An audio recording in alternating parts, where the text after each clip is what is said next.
Hello hello സുജീഷേ, ഞാൻ ആകെ ടെൻഷനിലാടാ. എന്തു പറ്റി? എൻ്റെ കുടുംബക്കാരുടെയും സുഹൃത്തുക്കളുടെയും എല്ലാവരുടെയും മക്കൾക്ക് SSLCക്ക് എല്ലാ വിഷയത്തിലും A+ കിട്ടിയിട്ടുണ്ട്. അവരെല്ലാവരും വാട്സപ്പ് സ്റ്റാറ്റസിലും അതുപോലെ ഫേസ്ബുക്കിലും ഫോട്ടോയിലും ഇട്ടിട്ട് ആഘോഷിക്കുകയാടോ. അതിന് നിനക്കെന്താടോ പ്രശ്നം? നല്ല കാര്യമല്ലേ? നല്ല കാര്യം. എനക്കും ഉണ്ടല്ലോ ഒന്ന് വെറുതെ അച്ഛനമ്മമാരെ പറയിപ്പിക്കാനായിട്ട്. ആക്ച്വലി എന്താ ഇപ്പം നിന്റെ പ്രശ്നം സുമേഷേ? എൻ്റെ മോൻ പൃഥ്വിജാനി SSLC പരീക്ഷയിൽ ഹിന്ദിയിൽ A. എന്ത്? ഹിന്ദിയിൽ A. ബാക്കിയുള്ള സബ്ജക്റ്റിലൊക്കെ എങ്ങനെയുണ്ട്? ബാക്കിയുള്ള എല്ലാ വിഷയത്തിലും A+ ഉണ്ട്, പക്ഷെ ഹിന്ദിയിൽ A. അതിനിപ്പോ എന്താടോ കുഴപ്പോ? എന്ത് കുഴപ്പമെന്നാ? എനിക്കങ്ങനെ പലതും പറയാ. ബാക്കിയുള്ളല്ലോ ആഘോഷിക്കുമോ എനക്കത് പറ്റുന്നില്ലല്ലോ. ഞാൻ നിന്നെ വിളിച്ചെന്തിനാന്ന് വെച്ചാൽ നീ അത്യാവശ്യം മോട്ടിവേഷനൊക്കെ ചെയ്യുന്ന ആളല്ലേ. അതെ. നീ എൻ്റെ മോനെ ഒന്ന് ഉപദേശിക്കണം. എന്തിന്? ഹിന്ദിയിൽ A ആയി പോയതിനാണോ? അതെ, SSLCയോ കയ്യിൽ നിന്ന് പോയി, ഇനി +2 തിരിച്ചു പിടിക്കണം. ആയിക്കോട്ടെ. ഇനി എൻ്റെ മോനെയും കൂട്ടി നാളെ രാവിലെ 10 മണിക്ക് എൻ്റെ ഓഫീസിലേക്ക് വാ. ഓ ആയിക്കോട്ടെ, താങ്ക് യു എടാ. പിന്നെ വരുമ്പോ കുട്ടിയുടെ മാർക്ക് ലിസ്റ്റിനൊപ്പം നിന്റെ ആ പഴയ SSLC ബുക്ക് ഉണ്ടല്ലോ, അതും കൂടി എടുത്തോ. ചെക്കനെ മോട്ടിവേഷൻ ചെയ്യാൻ എൻ്റെ SSLC ബുക്കില്ലപ്പാ.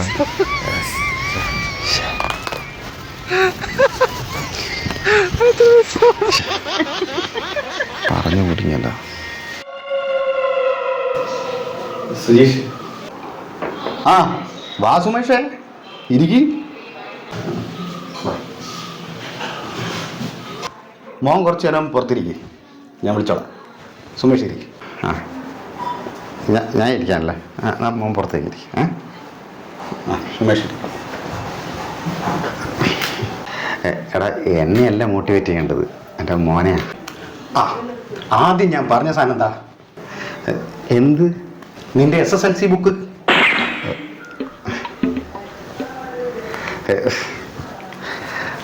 ഭാര്യ മക്കളൊന്നും കാണാതെ ഇരുമ്പ് പെട്ടിയിൽ സൂക്ഷിച്ചതായിരുന്നു. നീ പറഞ്ഞത് കൊണ്ട് മാത്രം കൊണ്ടുവന്നതാ.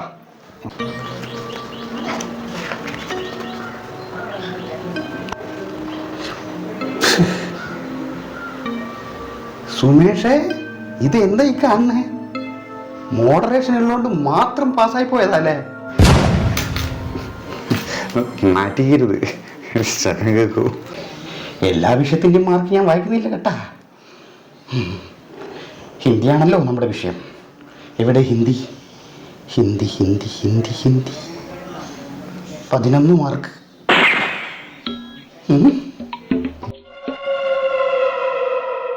എടോ, അപ്പുറത്തും ഇപ്പുറത്തും നോക്കാണ്ട് സ്വന്തം മക്കളുടെ കഴിവിൽ അഭിമാനം കൊള്ളുന്നവരാവണം നമ്മൾ രക്ഷിതാക്കൾ. ഓനല്ല എന്തിൻ്റെ കുറവുണ്ടായിട്ടാ?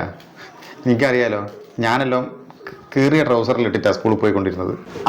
അത് ഇതിൽ കാണാനുണ്ടല്ലോ. എന്നിട്ട് കുറ്റം മുഴുവൻ ട്രൗസറിന്.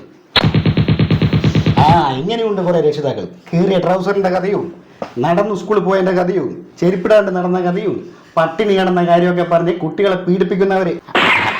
അല്ല, ട്രൗസർ കീറിയ കാര്യം ഞാൻ അങ്ങനെയൊന്നും ഉദ്ദേശിച്ച് പറഞ്ഞതല്ല. കുട്ടികളെ അവരുടെ മാർക്കിന്റെ അടിസ്ഥാനത്തിൽ മാത്രം വിലയിരുത്തരുത് സുമേഷേ.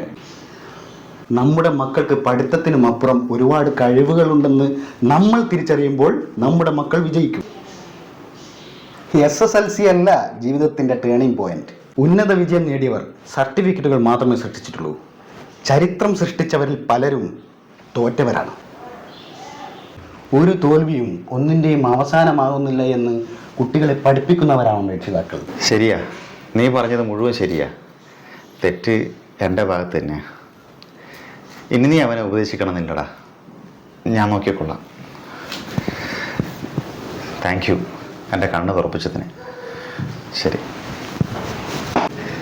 പൃഥ്വി, പോവാം. പ്രശ്നമൊന്നുമില്ലടാ, നീ നല്ല മിടുക്കനാന്ന് എൻ്റെ ഫ്രണ്ട് പറയുന്നത്. പപ്പയല്ലേ പണ്ട് പറഞ്ഞേ എല്ലാ ആണിന്റെ വിജയത്തിന്റെ പുറകിലും ഒരു സ്ത്രീ ഉണ്ടാവും. അതെ, ഇപ്പം പപ്പാന്റെ വിജയത്തിന്റെ പിറകിൽ തന്നെ ഒരു പെണ്ണില്ലേ? അത് നിന്റെ അമ്മയല്ലേ ദിശ? ഇപ്പൊ എനിക്ക് മനസ്സിലായി എനിക്ക് ഹിന്ദിക്ക് മാർക്ക് കുറയാനുള്ള കാരണം. എന്ത്? എന്റെ പിറകിലൊരു പെണ്ണില്ലല്ലോ. നടക്ക്. എങ്ങോട്ട്? എന്നെ ഹിന്ദിന്റെ ട്യൂഷൻ ഏൽപ്പിക്കണം. നടക്ക്. അടുത്ത +2 ഇന്നെ ഫുൾ A+ ഞാൻ പഠിപ്പിക്കും. നടക്കടാ.